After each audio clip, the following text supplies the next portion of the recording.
Hello, everybody. Welcome to Two Bye Guys. I am Rob. Today is October 30th. You may be surprised to hear my voice today. Our last episode came out 1 week ago, and for the past couple years, we've been on an every other week schedule. And I do want to give you time to listen to the last episode because it's awesome. But I am also going to take a little bit of a pause from interviewing by authors. It's book season.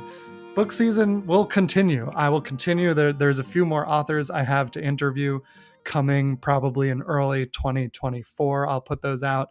But for now, I'm taking a pause to do a little bit of a mini series within book season about bisexual married men in anticipation of my book, as you all know, which is coming out exactly 1 month from today on November 30th.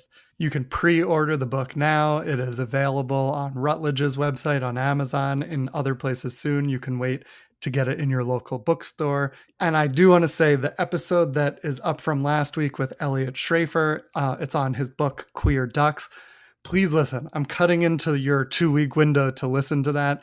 And I hope that that doesn't cause people to forget about that episode because it's so good. It's really special. I love it. I love that book. I love learning about the science of bisexuality, especially among animals. It's like something we don't often talk about. And it's something that for many, many years was not really studied. And as I talked about with Elliot in that episode, the more that scientists are looking for queer behavior in animals, the more they're finding it. When you look at animals with a binary lens, it causes a lot of misconceptions, which lead to missing things and seeing things a certain way, and often like not taking the time to gender the animals that are having sex and not even realizing that queer sex was happening. Or also looking at gay sex among animals, assuming those animals are gay, and then not following them and noticing that actually they're also procreating with the opposite sex in addition to experiencing pleasure with the same sex. And the more they're studying this, the more they're finding that there are actually very few strictly homosexual animals, but that almost all of the animals that we've observed having homosexual sex are actually bisexual and are having sex with all different genders, or all different sexes, I guess, in animals. We don't know their gender. It's not really a concept. But we talked about that too in the podcast. We talked about gender versus sex. And in a way, that episode really does give some good context for the Bi Married Men project I'm doing, because it just shows you how normal and natural it is to be bisexual and to have the desire to be with the opposite sex and procreate, and also experience that same pleasure with the same sex. And our closest relatives, the bonobos, do it much more than we do. They're all having bi orgies all the time. And so, why shouldn't we at least get to experience some of that? So check out that episode and then come back here for some Bi Married Men. So what I'm going to do with this little mini series is, over the next 2 months, I've been interviewing men who are already in the book. I'm going to hopefully be releasing these interviews once a week, a little bit of a faster pace than usual, and put out a handful of these in November and December before the book comes out and after. The majority of each interview will be here on the main feed. Just if you're subscribed already, you'll get them. But like the podcast this season, like the other episodes, there will be bonus content on Patreon for every episode.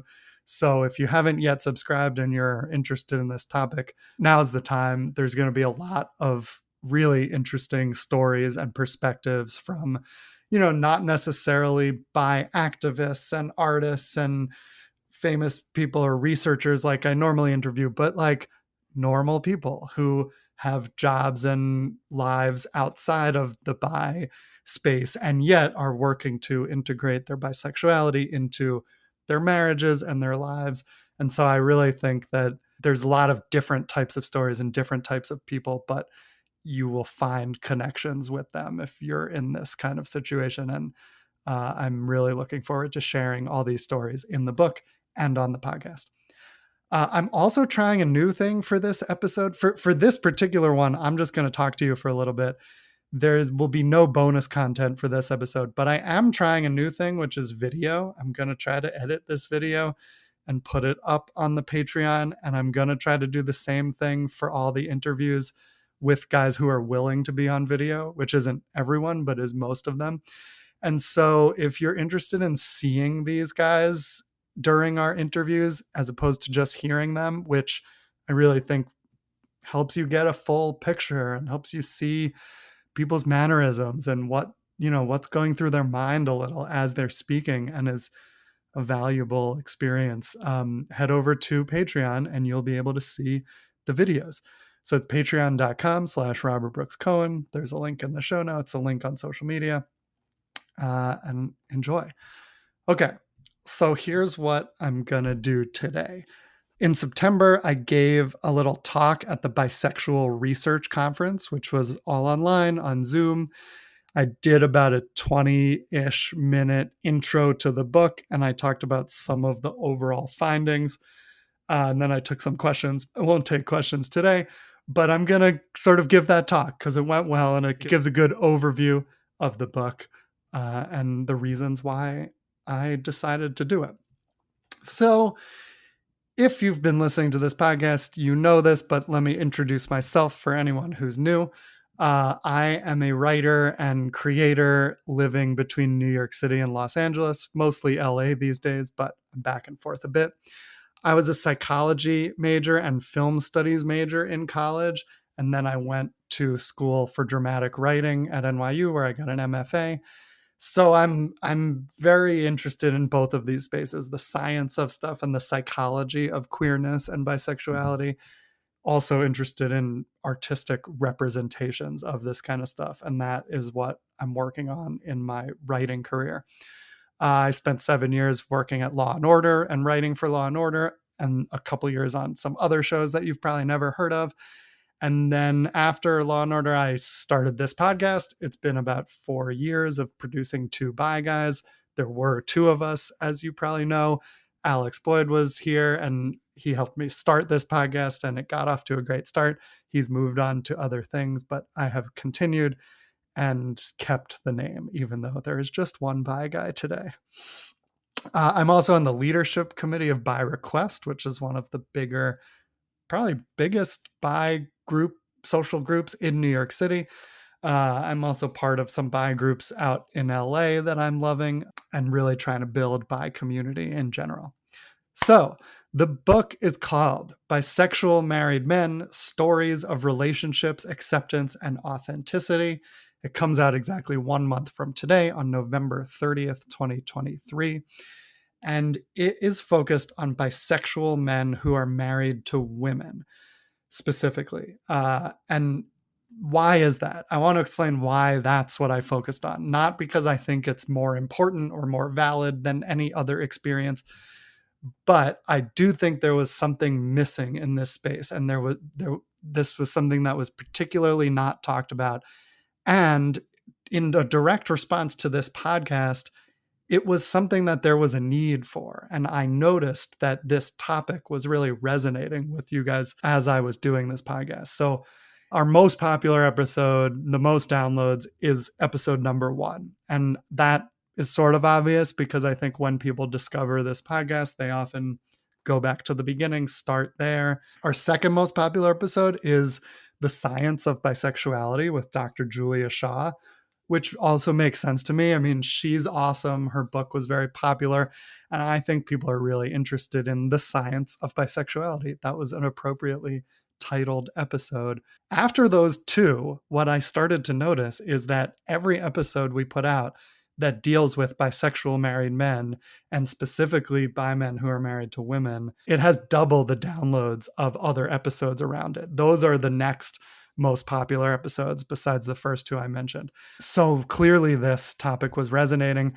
And then I also get a lot of DMs on our social media handles.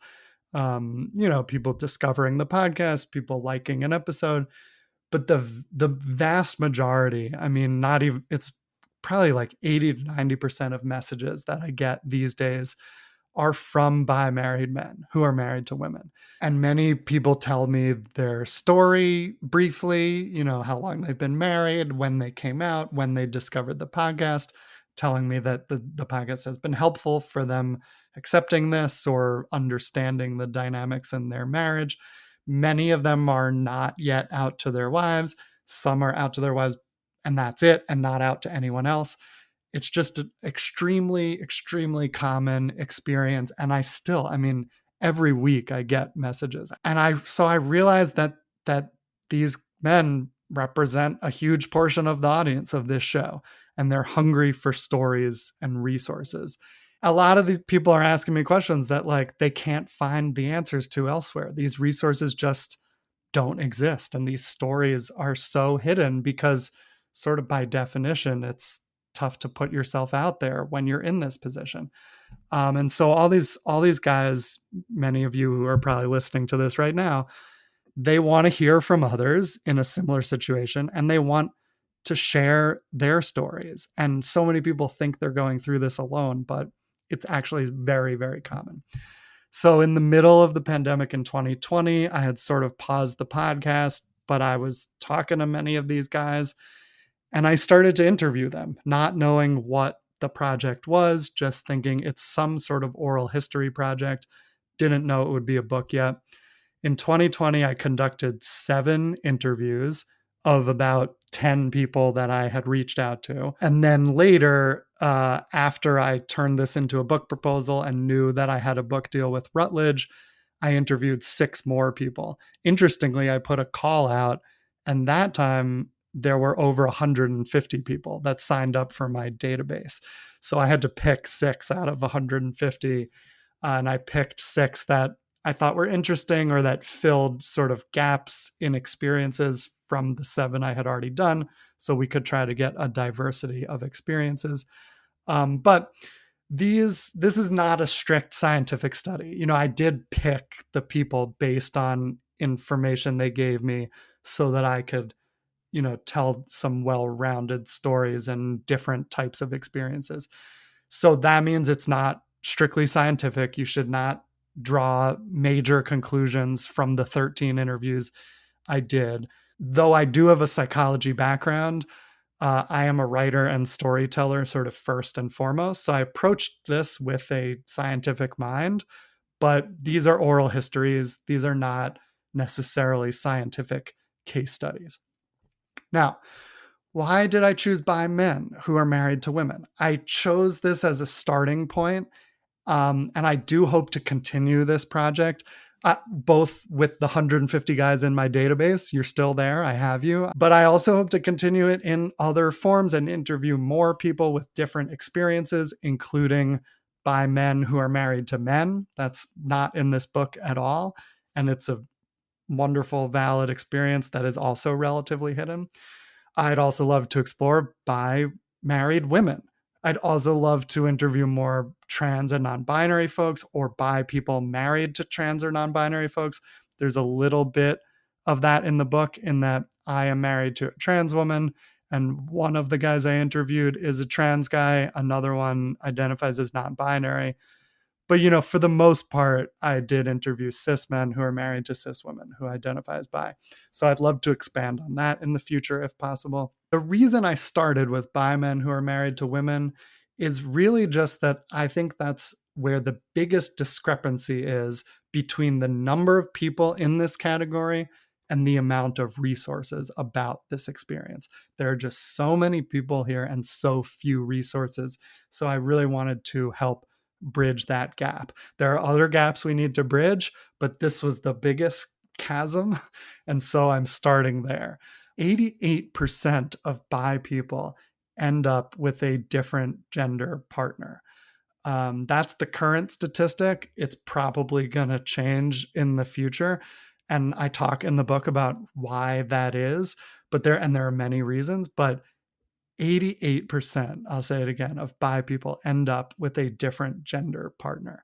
A little bit of that is because there are more Kinsey 1s and 2s than 3, 4, 5s, 6s. And also many bi men are not out. And so exactly overlapping with that statistic, which is both an interesting coincidence and also not surprising, is that 88% of bi men are not out, which makes sense because if you're not out, you're probably not going to end up with a same gender partner. That would probably mean you would then be out in some way. And, there's internalized homophobia, there's societal stigma and bi negativity. So it totally makes sense to me that a majority of bi men are not out, but that's why we're doing this project. That's why I started this podcast. I do think that there are so many benefits to being out, no matter what partnership you choose. And so I really want to share these stories to help normalize this stuff. And I'll talk more about coming out in a minute. Okay, so that's basically the intro. Why did I do this? Is just there are so many bi men married to women, majority who are not out, and there are barely any stories or resources about this. And where there are often a lot of misconceptions. This person is really gay and can't come to terms with it, or things like, or like why, speculation about why people are closeted or what goes on behind closed doors. And like these stories, I think, will help dispel a lot of these myths and show you like what these relationships and marriages are really about and what happens inside of them and how hard it can be to work through some of these things, and also the joy and pleasure and honest and good communication that can come out of confronting these things.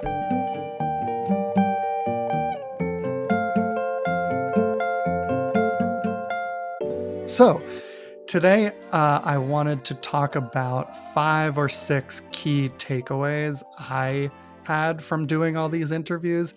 And like I said, this is not a scientific study. It's only 13 interviews, so we can't really generalize many things to full populations based on 13 interviews. But there were things I noticed that were very common among everyone.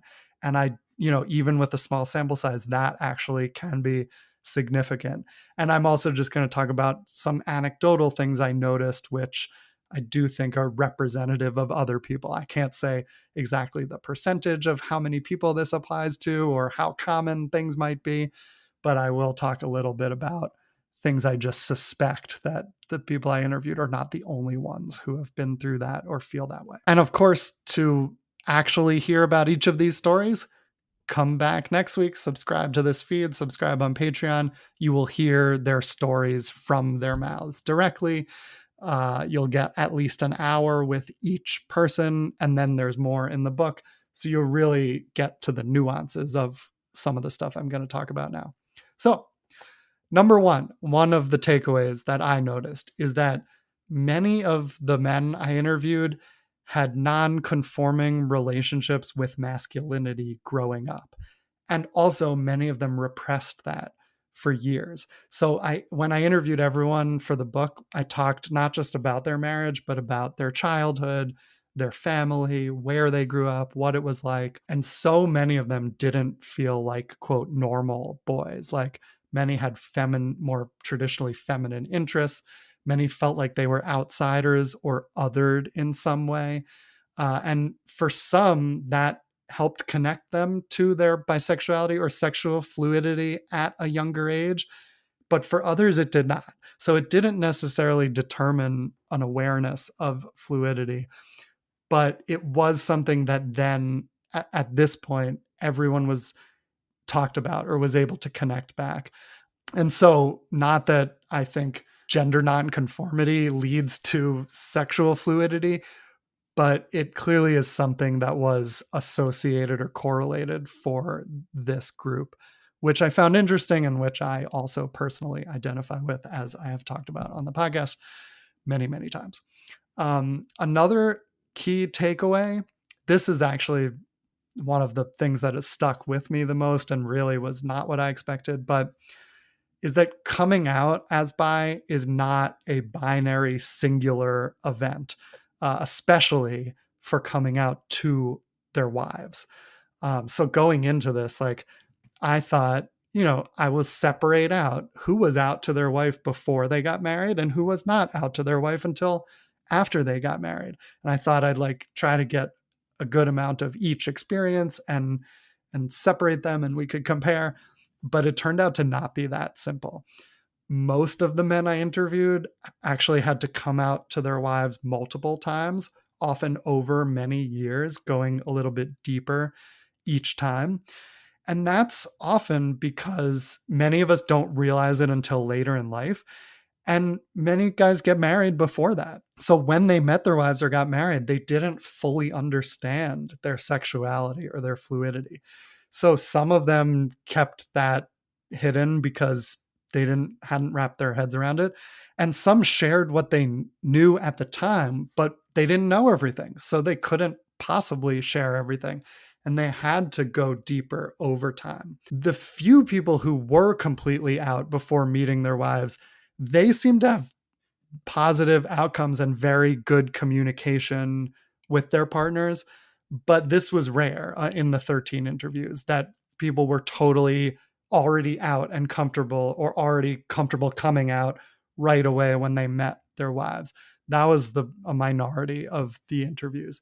But the thing that I saw lead to authentic and sort of stable partnerships was embracing bisexuality. So for the people that were completely out before they met their wives, many of them had done a lot of work to embrace this in themselves, be comfortable with it, and that's why they were able to come out quickly.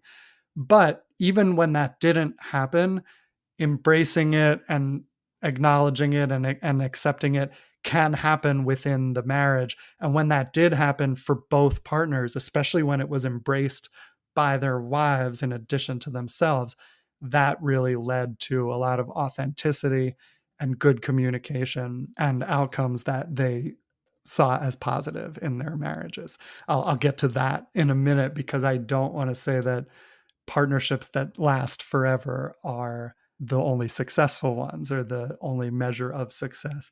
Oh, actually, I will get to that right now. So, number 3 on my list of takeaways is that coming out was a universally positive experience for all 13 men I interviewed, even when it led to a marriage ending, which I found interesting and which has sort of really affected me on like a deep emotional level. So, for those couples that did stay together, coming out was sometimes difficult and caused conflict, but over time, it led to a deepening of the relationship and more authenticity. So it's certainly something you have to talk about and work through, especially if you've been married for a while and have not yet talked about it. But there are many examples in this book of like, it was challenging at first and we talked about it one step at a time, led to a comfort with having difficult conversations and led to authenticity in the marriage and continuing the partnership. A few men did that I interviewed did end up getting divorced, and even among them, none of them regretted coming out, which is complicated and beautiful. And I think that coming out helped them understand what they really needed and who they really were, and it helped them get in touch with their needs and being present and putting themselves out there in a relationship. And that helped them see if their current marriage was right for them and right for their partner, and if it was really working for both of them. And sometimes it wasn't, or sometimes people had changed since they met. And that also didn't necessarily mean that their relationship was a failure or that it was bad or they regretted being together. In fact, there's a beautiful story coming up. His name is Austin. He was actually on the podcast in season 2.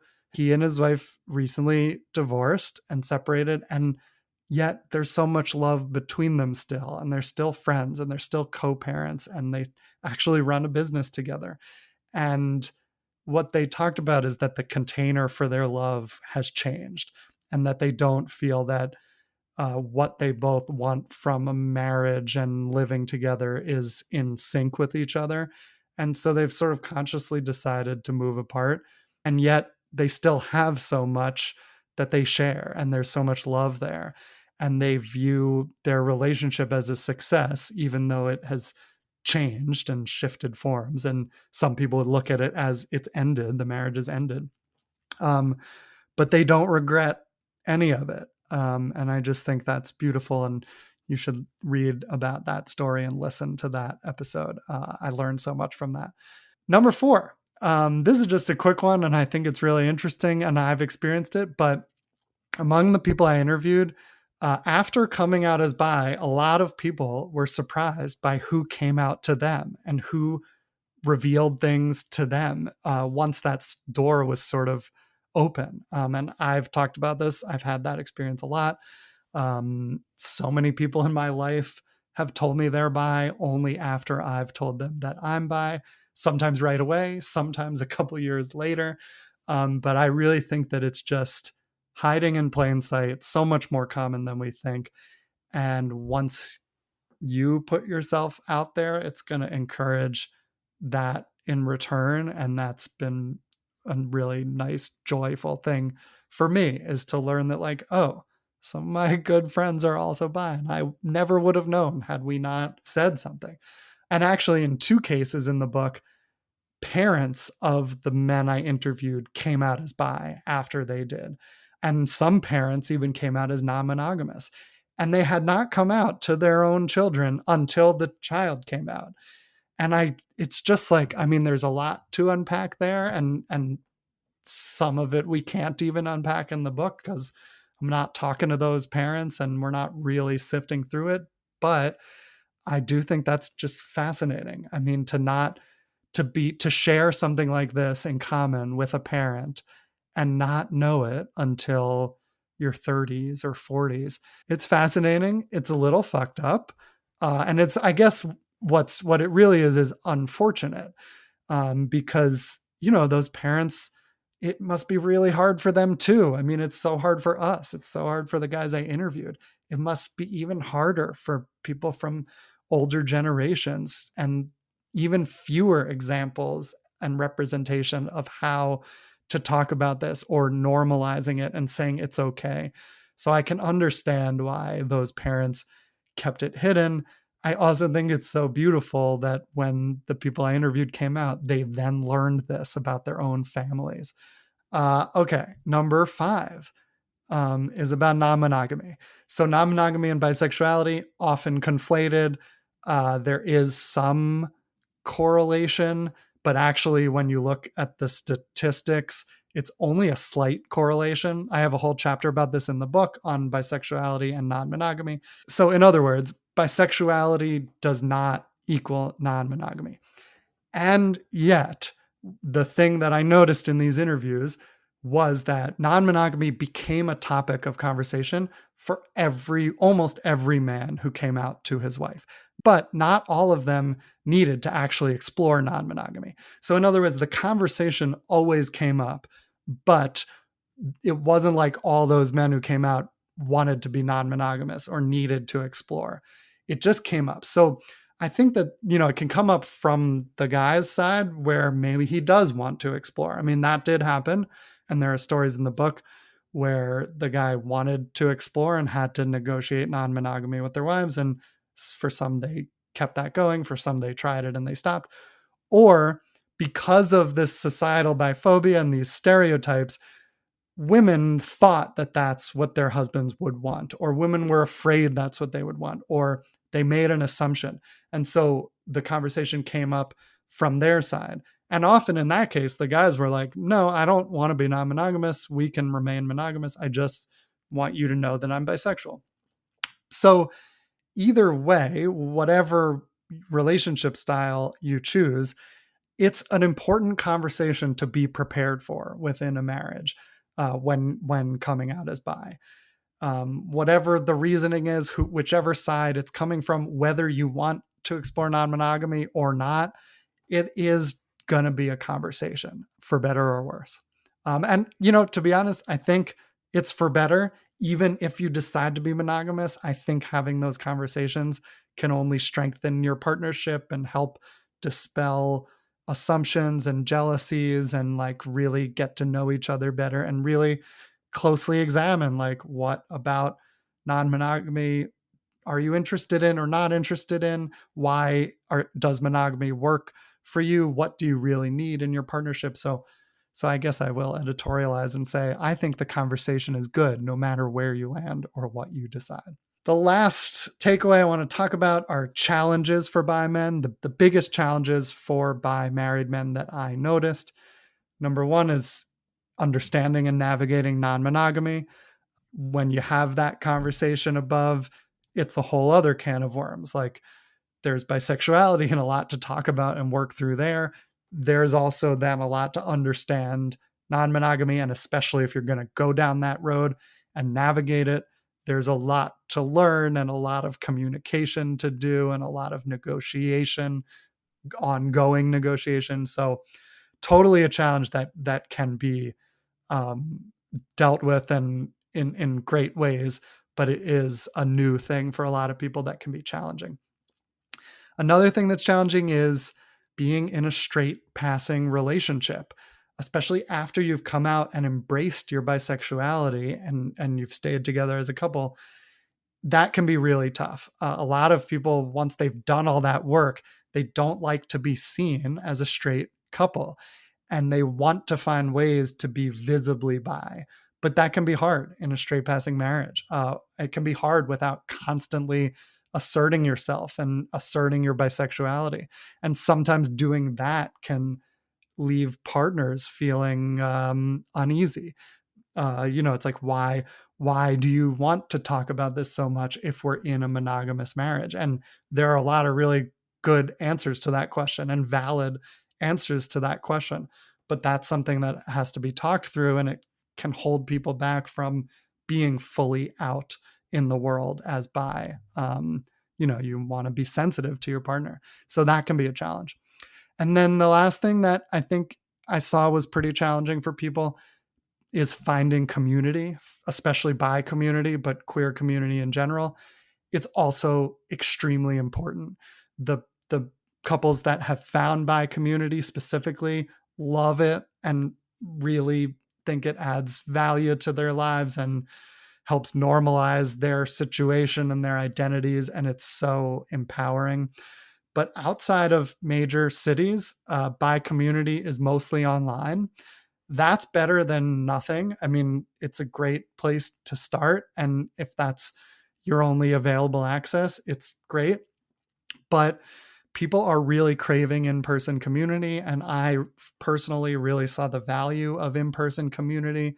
It's a way to take this stuff from your brain into your body and into really feeling that this is totally normal and natural and great, because you see other people thriving and really like done all this work. And when you see that in person, it's like real in a different way. At least it was for me.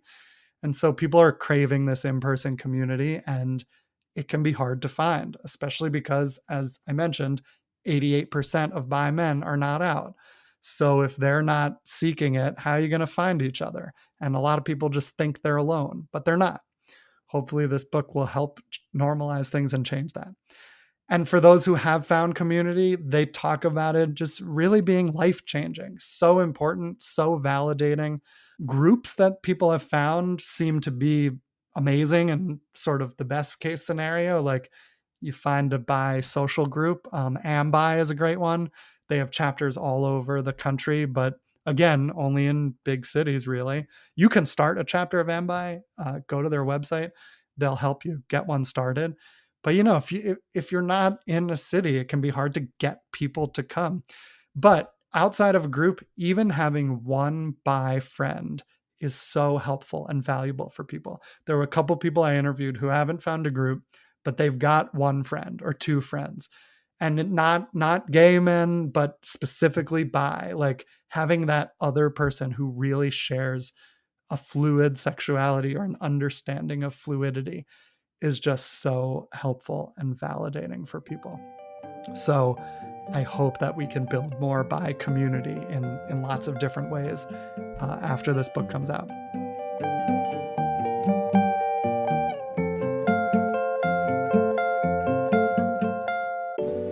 So, overall thoughts for the future. I think that this book and this project is sort of like a time capsule of what these marriages are like now. I think so much is changing in this moment we're living in. So much has changed in the last 5 years, 6 years since I came out. And so much is going to keep changing. This is really like becoming a more visible topic, gender fluidity and sexual fluidity. And I'm so grateful for that. And I think as the next generation learns more about bisexuality and gender fluidity, these marriages will change and look different. And hopefully, some of these challenges and obstacles will get a little easier and there won't be so much stigma and shame. The youngest guy interviewed for the book was 30 at the time of the interview. So pretty much everyone is in like the millennial or Gen X generations. And then there's one boomer. But everyone I interviewed kind of grew up before the year 2000, where bisexuality was much less visible and understood. I mean, 10 in the last 10 years, there's been a lot of progress, but I grew up not seeing bisexuality at all. It was just totally invisible to me. I thought it was gay or straight. It was very binary. And so a lot of the stories in the book, if not all of them, are people who grew up with a similar mindset and had to change that, adjust it, work on that, and come up with a new conception of sexuality and gender that fit what they were feeling. And so that work was really hard. And you'll hear about those stories and the challenges of that. And I hope that that's changing, but like as much as it is changing, we still have a long way to go, in my opinion. We still need way more resources, way more visibility of this experience. We especially need more bi community just to normalize this. You know, bi men, bi people are the majority of the LGBT community. We're 57% of the LGBT community. And yet this is still such a hidden experience. So I hope that this is like part of a building snowball and we get more and more and more until this sort of is seen as like not an aberration or a confusing thing, but as the norm. And my final thought is just that like I focused on this group for now. And obviously, there's so much work to do in all areas of queerness and bisexuality and gender. But I do see this group of men, bi men married to women, in a unique and special position. Like I see us as a bridge in some ways because many of them grew up and have lived a lot of their lives in straight culture and identifying as straight and coming out later in life. And then now we're part of this queer culture and we're increasingly accepted and increasingly visible. And I just see this group as a beautiful bridge between these worlds. And what I hope to do is invite all bi married men, especially those who are not yet out or who don't think their bisexuality is very important in their lives.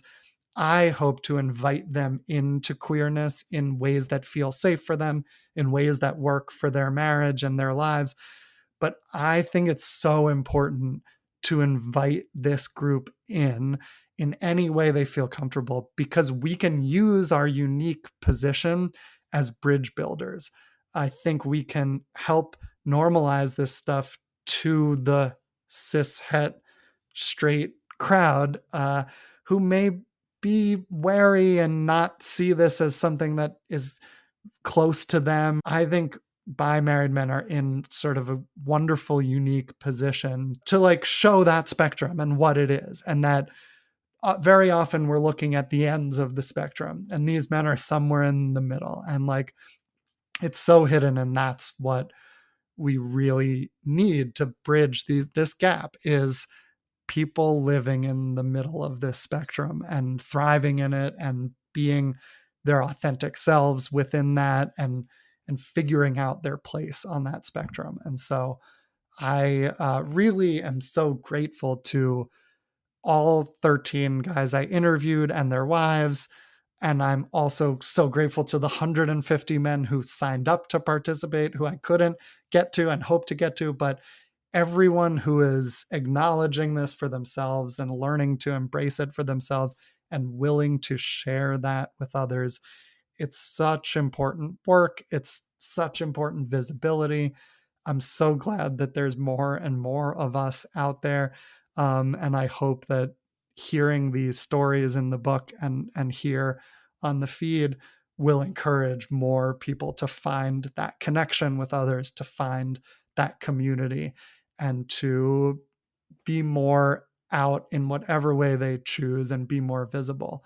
I know it's hard. I would never tell an individual person to come out because I don't know your circumstances and it can be unsafe. There are many, many factors to consider, but I would go back to the takeaway that I learned from doing these interviews, which was that coming out was a universally positive experience. Even when there were things you were scared of and maybe it led to things happening that you didn't want or didn't anticipate, overall, the process just really, for me, it gave me access to my true feelings and my true self, helped me be more authentic and not afraid to censor myself. And that transferred to other areas of my life. It helped me really live in the moment and become more comfortable with whatever happens in my life and wherever it leads, and to find joy and authenticity now and the moment, because you can always do that. We don't have to be always working for a specific goal and waiting for happiness until we get there. We can embrace and love ourselves as we are now, and to me, that's the best path forward, especially in the face of things that seem scary and things that seem impossible. It's not. You can do it.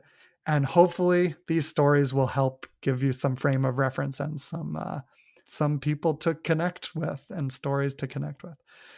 So thank you for listening to this episode. That is basically all I've got for you today. Hopefully that gives you an overview of what the book will be about. You can find the link to purchase the book in the show notes here on Two Bi Guys social media. I am almost done with my website. You can buy it from my website soon. I will announce that as soon as it's done, hopefully next week. Stay tuned for some interviews with bi-married men. And if you want to hear the full interviews, and if you want to see these guys on video, not just audio, head to patreon.com/RobertBrooksCohen. Sign up for the Patreon. I really appreciate everyone who has signed up so far. It helps me keep this going. I would take questions like I did at the Bi Research Conference, but this is a podcast, so I can't take questions. What else? Anything else? I think that's it. Check out Queer Ducks with Elliot Schrafer. Check out the last episode, and stay tuned for more right here about bisexual married men.